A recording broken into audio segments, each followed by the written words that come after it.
पुल नहीं है, पुल बनता है तो नदी में धंस जाता है। लव की बात हो रही है। और उत्तर प्रदेश में एडीजीपी साहब कह रहे हैं कि नहीं, हमारे सरकार ने कहा कि नया पोस्टर नहीं लगेगा। Happy birthday prime minister allowed होगा, happy birthday chief minister allowed होगा। तो फिर आप एक कानून बना दीजिए कि इस देश में कोई लव की बात करेगा ही नहीं।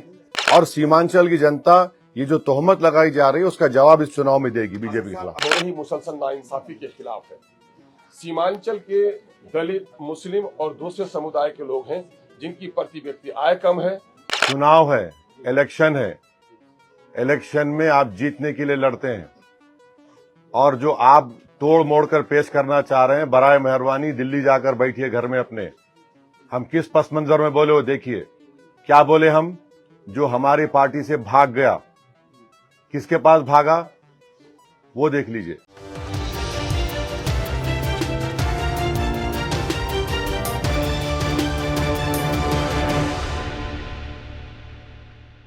हो रही मुसलसल नाइंसाफी के खिलाफ है। सीमांचल के दलित, मुस्लिम और दूसरे समुदाय के लोग हैं जिनकी प्रति व्यक्ति आय कम है। सीमांचल में इंफ्रास्ट्रक्चर का डेवलपमेंट नहीं हुआ है, कल कारखाने नहीं लगे हैं। मोदी के सरकार में हो या उससे पहले के सरकार में हो, नीतीश के जमाने में हो, उससे पहले में हो, सब लोगों ने हमारा वोट लिया, हमारी वाजिब हिस्सेदारी किसी ने नहीं दी। उसके खिलाफ लड़ रहे हैं कि सीमांचल डेवलपमेंट काउंसिल बनाओ और यहाँ पर पूर्णिया में हाईकोर्ट का बेंच, जो डिफरेंट हमारे और मुतालबात हैं, उसको लेकर लड़ रहे हैं। दूसरा मामला है कि अक़लियतों के साथ पूरे मुल्क में जुल्म हो रहा है और बिहार में भी लोगों के साथ जुल्म हो रहा है, कत्ल हो रहा है। हम उसके इंसाफ के लिए उठे हैं। हम इसके इंसाफ के लिए भी उठे हैं कि जो पार्टियां अपने आप को सेकुलर कहती हैं और हमें सेकुलर वोटों के बिखराव का जिम्मेदार संभालती हैं, मैंने उनके सामने में प्रपोजल दिया कि सेकुलर वोटों को बिखरने मत दो और कम्युनल फोर्सेस के साथ मिलकर लड़ो, और उन्होंने भी हमारे प्रस्ताव को ठुकरा दिया। हम उसके खिलाफ भी जनता के सामने में इंसाफ के लिए आए हैं। ये इंसाफ यात्रा का मेन मोटो है। हम इस्तकबाल करते हैं अपनी सीमांचल की धरती पर अपने कौमी सदर जनाब बैरिस्टर सुनील अवैसी साहब का, और वो आपसे रूबरू है। सर कुछ पूछना है तो पूछ लीजिए, बारी बारी से बात। तो सर पहले आराम से आराम से आराम से। आपने जो महागठबंधन को खत लिखा था, तेजस्वी यादव को आपने खत लिखा था 6 सीटों के दे लेते हुए हमें गठबंधन में शामिल करें, उसकी परिणति कहां तक पहुंची? देखिए, उसका बैकग्राउंड ये है कि बिहार के जो अपॉलिटिकल कई लोग हैं जो ये गलतफहमी का शिकार थे कि असदुद्दीन ओवैसी अलायंस नहीं चाहता है। पर्सनली मुझ पर एलिगेशन लगाया गया था। तो हमने अख्तर भाई से कहा कि ये लोग ऐसा कह रहे हैं तो आप उनसे ही लिखवा लीजिए, क्या लिख कर देना। तो बोले कि आप लेटर लिख दीजिए। हम बोले ठीक है, लिखते हैं लालू जी को।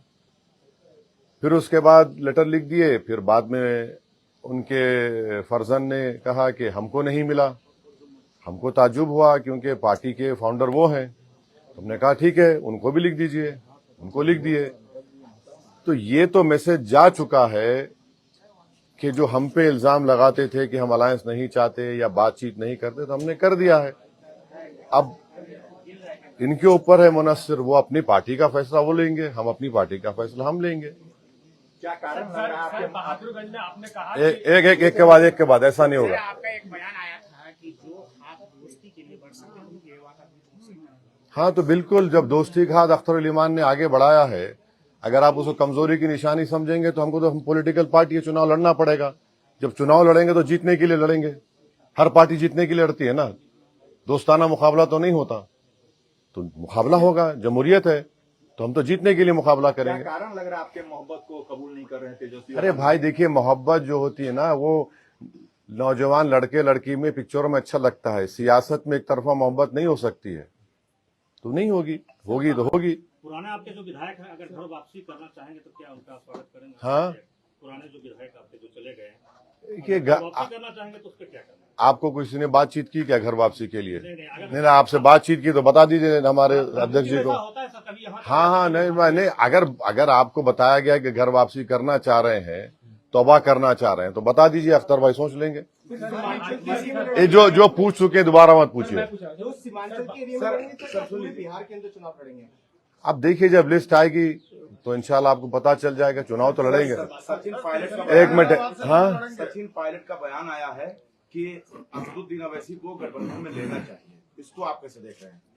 देखिए, जनाब सचिन पायलट साहब ने बात कही है तो हम उनका शुक्रिया अदा करते हैं, मगर वो कितना इन्फ्लुएंशियल हैं, कितना कर सकेंगे नहीं मालूम। मगर आप तमाम की इत्तला के लिए, जब वाइस प्रेसिडेंट ऑफ इंडिया का इलेक्शन हो रहा था, मेरा तो एक ही वोट था। किसको वोट दिया हमने जाकर जस्टिस सुदर्शन रेड्डी साहब को वोट दिया। उस वक्त क्या हो गए हम? दूध के धुले हो गए। जब सर अलायंस नहीं होगा कहा था कि जो हमारे सामने आएगा वो नाम हो जाएगा, फिर और होगा। हाँ, बहादुरगंज में वहीं से सलील इमाम लड़ रहे हैं, तो क्या इसी में वो सलील इमाम भी शामिल होंगे? चुनाव है, इलेक्शन है, इलेक्शन में आप जीतने के लिए लड़ते हैं, और जो आप तोड़ मोड़ कर पेश करना चाह रहे हैं, बराए मेहरबानी दिल्ली जाकर बैठिए घर में अपने। हम किस पस मंजर में बोले वो देखिए। क्या बोले हम? जो हमारी पार्टी से भाग गया, किसके पास भागा वो देख लीजिए। सर ओवैसी साहब अब अकेले चुनाव सीमांचल में लड़ेंगे या अलायंस के साथ? अभी तो बहुत कुछ होना बाकी है, अभी खेल बाकी है। सर ऑपरेशन सिंदूर के बाद आपने भारत का प्रतिनिधित्व विश्व में किया जी, लेकिन अभी ये जो क्रिकेट चल रहा है इसमें पाकिस्तान को एक जो है has been given a long rope for their propaganda. दिखाते हैं साइन। हमने पार्लियामेंट में खड़े होकर भारत सरकार ऑपरेशन सिंदूर के डिबेट में हमने जहां पर हमारी फौज की कामयाबी पर मुबारकबाद दी, हमने भारत सरकार मोदी सरकार से कहा कि मत खेलिए क्रिकेट मैच। इसमें ठहरिए, क्यों मत खेलिए? क्योंकि मोदी जी बहैसियत प्रधानमंत्री ने कहा कि पानी और खून एक साथ नहीं बह सकता, बातचीत और आतंकवाद एक साथ नहीं हो सकता। हमने पार्लियामेंट में खड़े होकर कहा कि आपका जमीर मर चुका है क्या? आप कैसा क्रिकेट मैच खेलेंगे उनके साथ? अगर हम ये एशिया कप नहीं खेलते या क्रिकेट मैच नहीं खेलते तो कोई आसमान तो सर से गिरने वाला नहीं है। हम जब पानी रोक रहे हैं 80%, और वो पानी का क्या है? Indus water treaty bilateral treaty है। तो बीजेपी जो जस्टिफिकेशन देती है कि हम बायलैटरल नहीं खेल रहे हैं, हम मल्टीलैटरल के, तो पानी क्यों रोक रहे हैं फिर आप? हमने ट्रेड क्यों बंद किया? डायरेक्ट इनडायरेक्ट ट्रेड हमने बंद कर दिया। पाकिस्तान के एयरक्राफ्ट हमारे इंडियन एयर स्पेस में नहीं आ सकते, उनकी कश्ती हमारे पानी में नहीं आ सकती। तो ये तो हिपोक्रेसी है, hypocrisy of the highest order है। बीसीसीआई को कितने पैसे मिलेंगे? 1000 करोड़, 1500 करोड़, 2000 करोड़। हम बीजेपी से पूछना चाह रहे, जो 26 लोगों को सर पर इसलिए गोली मारी गई आतंकवाद जो पाकिस्तान से आए थे कि वो हिंदू थे, तो 26 लोगों की जान की कीमत कितनी है बता दीजिए। हम 1000 करोड़ है, 2000 करोड़ है, 3000 करोड़ है, बता दीजिए देश को। सर सीमांचल में मुसलमानों के साथ और भी जो अकलियती तबका उसके साथ हमेशा नाइंसाफी होती रही है, आप इसको किस तरह देख रहे हैं? बिल्कुल नाइंसाफी हो रही है। प्रधानमंत्री आए यहां पर, घुसपैठी का जिक्र कर दिए, यहां पर ज्यादा आबादी बढ़ रही है। हम प्रधानमंत्री से एक रिक्वेस्ट करेंगे बड़े ही ह्यूमिलिटी के साथ कि जो आपकी मुंह बोली बहन बांग्लादेश से दिल्ली में आकर बैठी हुई है, उसको सीमांचल लाइए। हम प्रधानमंत्री को बताते हैं कहां जाता रास्ता बांग्लादेश का, वहां जाकर छोड़ दीजिए। और प्रधानमंत्री जो है, आप जाकर देखिए, एक बॉर्डर का इलाका जो है, आप वहां पर खड़े रहकर देखिए, बांग्लादेश का और दिखता इलाका जहां पर चीन एयर स्ट्रिप बना रहा है, उसकी बात ही नहीं करते प्रधानमंत्री। पड़ोस नेपाल में पूरा तख्ता पलट दिया गया, उसकी बात ही नहीं करते। कैसे हो गया?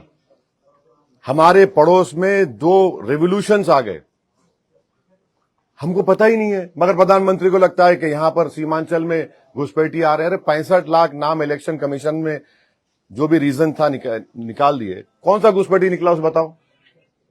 तो ये सीमांचल की जनता को बदनाम करने की एक साजिश है, हम इसका कंडेम करते हैं। और सीमांचल की जनता ये जो तोहमत लगाई जा रही है उसका जवाब इस चुनाव में देगी बीजेपी के खिलाफ। असद साहब कल काकोरी यानी लखनऊ में जो है, अभी आप बिहार की बात करिए, अभी चल आप खत्म कर भाई। आखिरी 2 सवाल है, आखिरी 2 सवाल अब जाने हमको। हाँ, अब आप पूछ चुके, आप पूछ चुके हैं, दोबारा मत पूछिए। हाँ, आइलम मोहब्बत की जगह पे एक आइलम महादेव संगठन, हिंदू संगठन बनाया है, हाँ, क्या कहेंगे? बहुत अच्छा है। आपका नाम क्या है सर? स्मिथ। हाँ, स्मिथ नाम होगा। आई लव स्मिथ में करूंगा। इसमें कौन सा एंटी नेशनल बात है? इसमें कौन सा वायलेंस का प्रमोशन का बात है? जब लव से लव आ रहा है तो उसमें आपको तकलीफ क्यों हो रही है? इसका मतलब आप लव के खिलाफ हैं। आप मोहब्बत को मानते ही नहीं है। वो मुगल आजम का एक गाना था, जिंदाबाद जिंदाबाद मोहब्बत जिंदाबाद, दोबारा प्ले करना पड़ेगा इन लोगों के लिए। देखिए एक बात प्लीज समझिए, आर्टिकल 25 संविधान में क्या है, फ्रीडम ऑफ रिलीजन। अगर मैं जिसमें मुझे मोहब्बत है, और मुसलमान उस वक्त तक मुसलमान नहीं होता जब तक कि वो प्रॉफिट मोहम्मद को अल्लाह का आखिरी नबी रसूल ना माने, और उस वक्त तक उसका ईमान मुकम्मल नहीं होता जब तक कि वो दुनिया में तमाम चीजें ज्यादा प्रॉफिट मोहम्मद को चाहे। ये संघ परिवार और आरएसएस बीजेपी के लोग कभी सोच भी रहे हैं कि भारत में 18-19 करोड़ मुसलमान रहते हैं, जो सब कॉन्टिनेंट हो या एशिया में सबसे ज्यादा यहां पर रहते हैं। आप क्या मैसेज दे रहे हैं दुनिया को, क्यों ऐसा कर रहे हैं भारत के बारे में आप लोग? अरे सोचो थोड़ी देर के लिए। लव की बात हो रही है, और उत्तर प्रदेश में एडीजीपी साहब कह रहे हैं कि नहीं, हमारे सरकार ने कहा कि नया पोस्टर नहीं लगेगा। Happy birthday prime minister allowed होगा, happy birthday chief minister allowed होगा। तो फिर आप एक कानून बना दीजिए कि इस देश में कोई लव की बात करेगा ही नहीं, तो पहले हॉलीवुड बैठ जाएगा। क्या होगा, कहां जाएंगे हम? अरे मोहब्बत की बात हो रही है, मेरा फेथ है, आपका फेथ है, आपका फेथ है। भारत की खूबसूरती यही तो है कि भारत हर मजहब को मानने वालों को मानता है, जो नहीं मानता खुदा को उसको ही मानता है भारत। तो ये तो अजीब है कि ये लव के खिलाफ है ये लोग। हाँ बिल्कुल होगा, बिल्कुल होगा, फिक्र मुतमईन रहिए। अभी होगा, आप दूसरों को। हाँ हाँ, जेन जी को लेके जो ये जो पॉलिटिकल मूवमेंट एक तरह से बनाया जा रहा है, क्या आप इसको फेवर करते हैं? अरे इनको बोल दीजिए कि बिहार में 59% खुद इनका एडवर्टाइजमेंट कहता है। 58% वोटर बिहार में 25 साल से कम उम्र का है। उनको बोलिए, इनके बारे में हिम्मत है, बोलो। चाहे मोदी जी बोले, नीतीश कुमार बोले कि जनरेशन जी हमको ऐसा कर रहा है, तो फिर बिहार में 58% वोटर 25 साल से कम उम्र का है। तो ये बिहार के जो जनरेशन जी के जिसका वोट 58% है पॉपुलेशन में, उनको सोचना चाहिए कि तुम्हारे ख्वाबों को पूरा करना नहीं चाह रहे। हाँ, आए तो वो बताएं कितने घुसपैठी आपने रोके थे। बीएसएफ आपके पास है, आप होम मिनिस्टर हैं 11 साल से। अगर यहां पर डेमोग्राफिक चेंज हो रहा है, आप क्या कर रहे थे उसके लिए? ये तो आपकी नाकामी का आप सबूत दे रहे हैं। और वो जो बांग्लादेश से भागकर आकर बैठी है, बराए मेहरबानी उसको सीमांचल को ला लें। वो खुद बॉर्डर का रास्ता हम दिखा देते, हमारे ले जाके छोड़ दें उसको पहले बाहर करें। आप वो क्यों रही है दिल्ली में? लास्ट सवाल हम पूछेंगे सर। नहीं, आप फर्स्ट पूछ लीजिए। नहीं। हाँ, बराबर होना चाहिए। आर्टिकल 370, हमने तो प्राइवेट मेंबर्स बिल डाला था पार्लियामेंट में। वो अगर आएगा तो सीमांचल का डेवलपमेंट क्या प्रायोरिटी क्या होगी, वो काउंसिल डिसाइड करेगा। क्या यहां पर अब आपका मखना का क्या रेट मिल रहा है बताइए?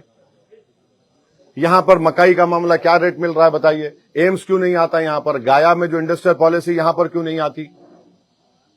एक बेंच खोलिए हाई कोर्ट का यहां पर।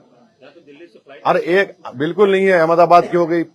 अब ये बताइए कि एएमयू का एक छोटा सा दो कोर्सेज का, उसको भी आप बंद करना चाहते हैं। पानी आता है, जमीन कट जाती है। हम खुद चश्मदीद गवाह हैं, हम देख चुके हैं। अख्तर भाई साहब जाके रिलीफ बांटे थे एक बार। पुल नहीं है, पुल बनता है तो नदी में धंस जाता है। ये इश्यूज है सीमांचल के। चलिए, thank you sir, thank you.